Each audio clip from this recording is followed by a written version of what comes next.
ఏంటి ఎంతో తొందరగా ఎంతో ఈజీగా అయిపోయి కొబ్బరికాయ చట్నీ చేసుకుందామా చేసే విధానం. స్టవ్ మీద కడాయి పెట్టి ఆయిల్ వేసి ఎర్రగా అయిన తర్వాత జీలకర్ర వేసి జీలకర్ర కూడా కొంచెం వేగిన తర్వాత మినపప్పు, ఎండుమిర్చి, పచ్చిమిర్చి వేసి బాగా వేపాలి. కొంచెం కరివేపాకు, వెల్లుల్లి రెమ్మలు, చింతపండు నానబెట్టుకొని పక్కన పెట్టుకోవాలి. ఇలా వెల్లుల్లి రెమ్మలు తురుముకొని వేసుకోవాలి. వేసి బాగా ఎర్రగా వేపాలి స్టవ్ మీద. వేపిన తర్వాత మిక్సీ జార్లో తీసుకోవడమే.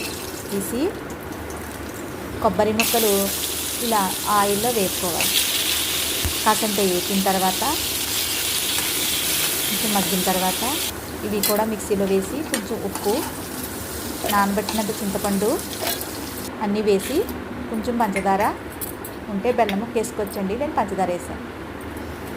ఇలా వేసి బాగా మిక్సీ తిప్పుకోవడమండి. ఎంతో తొందరగా ఎంతో ఈజీగా అయిపోయే కొబ్బరికాయ పచ్చడి రెడీ. చూసారా ఎంతో ఎమ్మిగా అన్నంలోకైనా, ఇడ్లీకైనా, దోశకైనా చాలా రుచిగా ఉంటుంది. వీడియో నచ్చితే లైక్ కొట్టండి ఫ్రెండ్.